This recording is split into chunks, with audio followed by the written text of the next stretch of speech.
मैं music compose करता था, म्यूज़िक के ऊपर रैप्स सेट करता था। वाहिद मैं वो सिंगर था जिसको ये एज़ाज़ हासिल था कि किसी भी म्यूज़िक के ऊपर रैप गा लेता है। तो वालदा मेरी रोती थी इस सिलसिले में।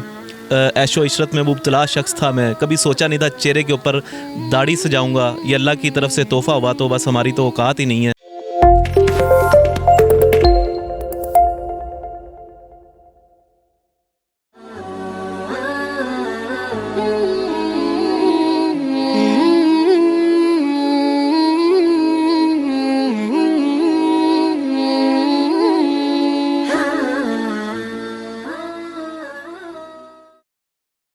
अस्सलाम वालेकुम नाज़रीन, वॉइस टीवी यूके के साथ मैं हूं आपकी होस्ट मिशी। नाज़रीन, आज हमारे साथ इमानुल्लाह कायम खानी मौजूद हैं, जो कि पहले एक रैप सिंगर थे, लेकिन अल्लाह पाक ने इनकी एकदम से ज़िंदगी बदली है। इनकी ज़िंदगी में एक बदलाव आया है। आइए इन्हीं से जानते हैं, इन्हीं की ज़ुबानी। अस्सलाम वालेकुम। वालेकुम सलाम। जी इमानुल्लाह साहब, कैसे हैं आप? अल्हम्दुलिल्लाह। बहन आप सुनाएं, आप ठीक हैं? जी अल्लाह का शुक्र, ठीक। आप ये बताएं हमें कि आप पहले एक रैप सिंगर थे, लेकिन आपने अपनी सिंगिंग कहाँ से स्टार्ट की, रैप कहाँ से स्टार्ट किया, आपने फिर अपनी ज़िंदगी में इतना चेंज लेके आए, इतना बदलाव लेके आए, कैसे लेके आए? देखें, सबसे पहली बात तो ये कि मैं एक इंजीनियर था, तो मेरे जो फ्रेंड्स वगैरह थे उन्हें सिंगिंग का शौक़ था, उनके साथ स्टूडियो गया। मेरे फ्रेंड की रिकॉर्डिंग थी वहाँ पे, रैप रिकॉर्डिंग थी एक पंजाबी सॉन्ग में, तो उनसे हो नहीं रहा था, तो उन्होंने मुझे कहा यार आप करके देखें। मैंने कहा यार मेरा तो प्रोफेशन ही नहीं है, तो बस शौक़ में शुरू किया और रैप्स लिखे, रैप्स गाए और बड़े बड़े लेवल पे गाए, मुख्तलिफ टीवी चैनल्स पे गाए। तो ये है कि फिर इस तरह जो है वो काम स्टार्ट हो गया। कितने टीवी चैनल्स पे आप अब तक काम कर चुके हैं? देखें, मैं जो ज़्यादातर करता था प्रोग्राम बाबर अली साहब के साथ करता था, बाबर अली फ़िल्म स्टार के साथ अपना चैनल पे और डीएम डिजिटल चैनल पे करता रहा हूँ। ज़्यादातर मेरे मॉर्निंग शोज़ होते थे बाबर अली साहब के साथ। और ज़्यादा जहाँ पे बात की जाए फ़ील्ड के हवाले से, तो फ़ील्ड में मैं कॉन्सर्ट्स वगैरह करता था, जिसमें इवेंट्स होते थे, गवर्नमेंट से ऑर्गेनाइज़ करवाए जाते थे, वहाँ पे मैं कॉन्सर्ट करता था। तो आपने वो रैप छोड़ा क्यों? आपने क्या ऐसा सोचा था कि मैं अब रैप छोड़ के मैं दीन की तरफ आ जाऊँ?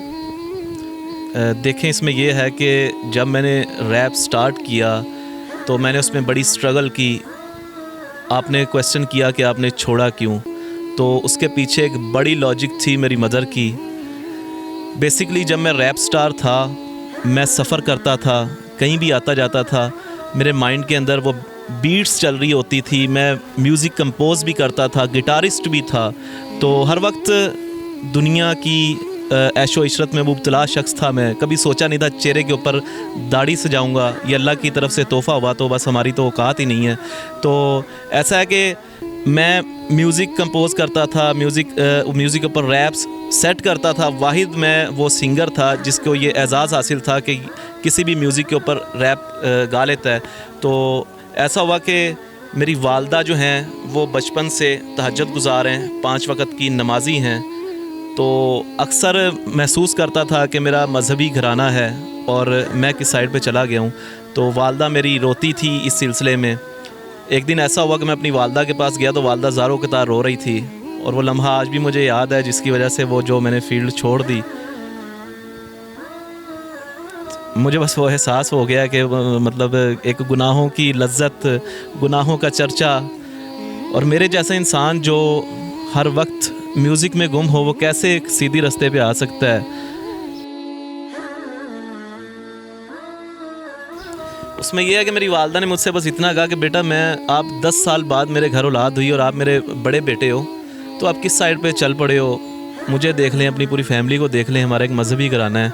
तो ये चीज़ जो है ना वो एडजस्ट नहीं हो पा रही हमारे अंदर। और मैंने फिर देखा कि मेरी वालदा को मेरी वजह से तकलीफ़ हुई है, तो मेरे एक जहन में चीज़ आ गई कि यार ये चीज़ तो अच्छी नहीं है। एक बात तो हकीकत है कि ये चीज़ अच्छी नहीं है जिस पे मैं लगा हुआ हूँ। तो फिर ऐसा हुआ कि तारिक ताफू साहब हैं, उन्हें भी आप जानते होंगे, शोबिज़ इंडस्ट्री में बड़े मशहूर हैं। फिर कामरान हयात साहब हैं, इब्रारुल हक साहब के भी वो ऑर्गेनाइज़ करवाते हैं इवेंट्स वगैरह, और बड़े अच्छे दोस्त हैं हमारे।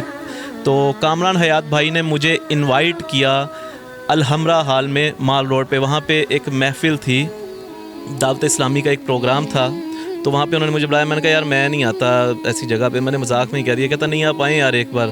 तो वहाँ पे मैं गया, वहाँ पे मैंने देखा एक बड़ी ही नूर चेहरे से निकल रहा था। उनका नाम है हाजी अब्दुल हबीब अत्तारी साहब। उन्हें मैंने सुना तो उनके ज़ुबान से ना एक बात निकली कि हमारे प्यारे नबी हज़रत मोहम्मद सल्लल्लाहु अलैहि वसल्लम को इस दुनिया में भेजा गया ताकि आलात मौसीकी का ख़ात्मा कर सकें। तो वो चीज़ ना मेरे जहन में बस गई, मेरे दिल में उतर गई।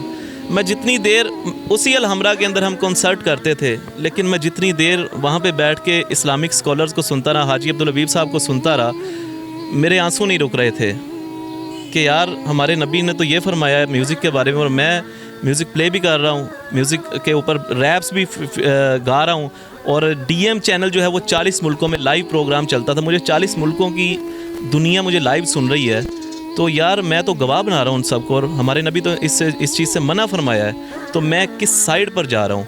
ये चीज़ें जहन में फिट होती कि इस्लाम पे सर्च शुरू की मैंने।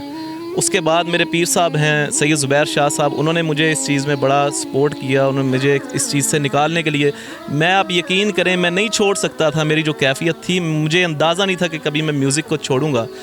गुनाहों की ऐसी लत लगी हुई थी कि मैं तसव्वुर नहीं कर सकता था कि यार मैं म्यूज़िक छोड़ूंगा। और उसके बाद जब मैंने उस पर प्रॉपर इस्लाम पे सर्च शुरू की, अहादीस आई, रवायतें आई मेरे पास, तो मैंने उस चीज़ से ना वो किनारा कशी शुरू कर ली, और फिर दिल पे जो है वो ज़रब लगती गई, आंसू निकलते गए, और ज़िंदगी चेंज होती गई, दाढ़ी निकलती गई, फिर इस तरफ ध्यान भी नहीं गया मैं। अब तो ये मेरी लाइफ की है जो हकीकत है। तो फिर आहिस्ता आहिस्ता फिर सब कुछ चेंज हो गया। मैं आपको बताऊं कि मैं जब घर वापस आता था, मैंने म्यूज़िक छोड़ दिया था, लेकिन मैं घर जब वापस आता था तो मैं अपने म्यूज़िक इंस्ट्रूमेंट्स देखता था, गिटार वगैरह और सारा कुछ, पियानो वगैरह सारा कुछ देखता था। तो मुझे दोबारा ना वो शैतान वसवसे डालता था कि यार एक फ़ील्ड में इतनी मेहनत की है आपने। मेरे अपने 12 से 14 सॉन्ग्स थे, इंग्लिश सॉन्ग्स थे जो मैंने लिखे हुए थे, इंग्लिश रैप सॉन्ग थे, और इंडियन सॉन्ग्स को उठा के उसमें हम रैप रिमिक्स करते थे।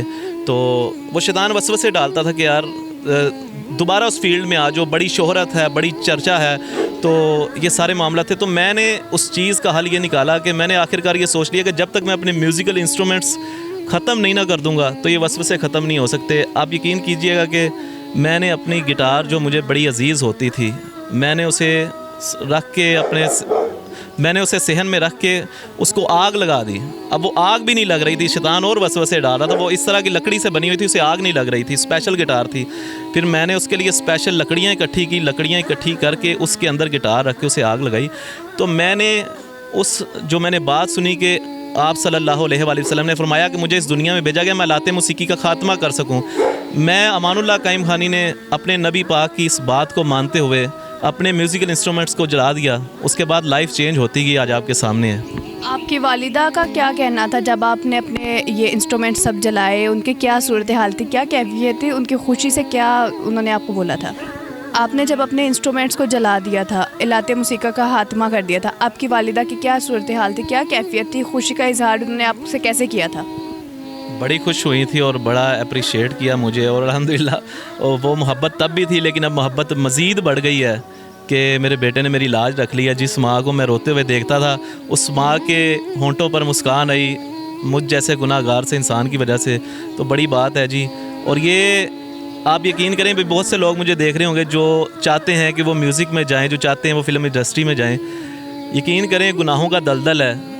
मेरे जितने गाने थे मैंने सब चैनल्स वालों से पास जाके, कराची तक जाके मैंने वो अपने गाने डिलीट करवाए, इसलिए कि यार मेरे मरने के बाद, अगर ये गाने मेरे मरने के बाद मैं कब्र में लेटा हूँगा और मेरे ये गाने कोई शख्स सुन रहा होगा तो मुझे उसकी अजियत, अगर 50 साल बाद भी सुन रहा होगा तो मुझे उसकी अजियत 50 साल बाद भी पहुँचेगी, तकलीफ़ पहुँचेगी। इस वजह से मैंने घर से निकला हूँ। मेरे जहाँ जहाँ पे वो रिकॉर्ड थे गाने, मैंने सब से वो डिलीट करवाए। आज अल्हम्दुलिल्लाह मैं ये फ़ख्र के साथ कहता हूँ, मेरा गाना किसी एक जगह पे मौजूद नहीं है, मैंने सब जगह से डिलीट करवा दिए थे। जो सिर्फ मैंने तस्वीरें रखी हुई हैं, मैंने अपने मोबाइल में अपने ऑडियो सॉन्ग्स तक ख़त्म कर दिए थे, वीडियो एल्बम सारा डिलीट कर दिया था।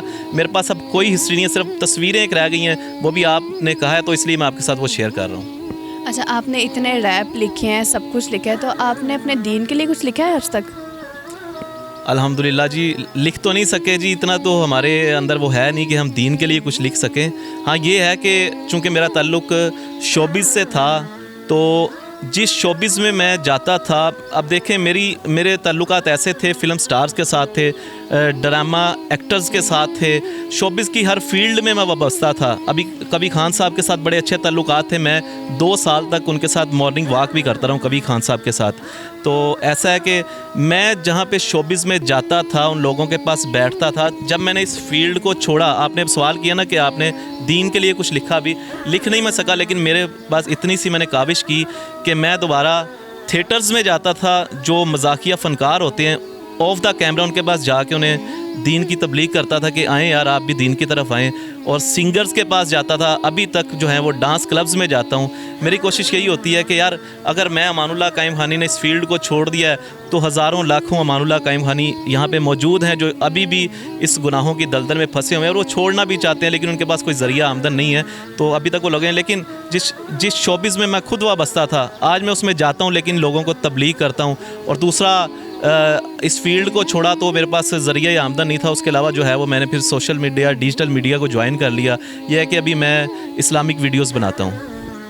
आखिर में अपने देखने वालों को कोई एक पैगाम यही है कि ये दुनिया फ़ानी है और इस दुनिया में हमेशा नहीं रहना।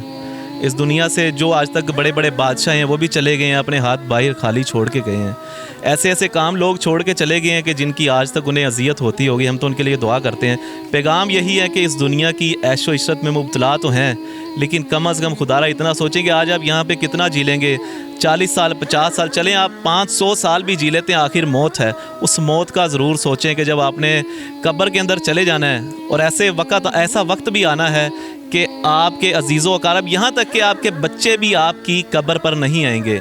तब होगा क्या? वही होगा जो आपने एमाल किए होंगे। अगर तो आपने फिल्में ड्रामे बनाई होंगी, अगर उसमें आपने एक अच्छा किरदार अदा किया होगा, वो अलग चीज़ है। लेकिन अगर आपने म्यूज़िक फैलाया है, इस तरह की चीज़ें फैलाई हैं जिससे मना किया गया है, तो वो तो आपको फिर क़यामत जब तक आप कब्र में हैं, कोई भी शख्स उसको क्लिक करके देखता रहेगा, उसका अजाब तो आप पे होता रहेगा। चूँकि ये दीन की बात है तो मैंने आपके साथ शेयर किया। तो मेरा बस छोटा सा यही मैसेज है कि आएँ, आखरत का भी सोचें और उस कब्र का भी सोचें कि जिसमें हमेशा रहना है। उसी कब्र के अंदर आपके एमाल की वजह से जन्नत में मिलेगी, जहन्नम में मिलेगी। ये आप पे डिपेंड करता है कि आपने किस रास्ते को इख्तियार करना है।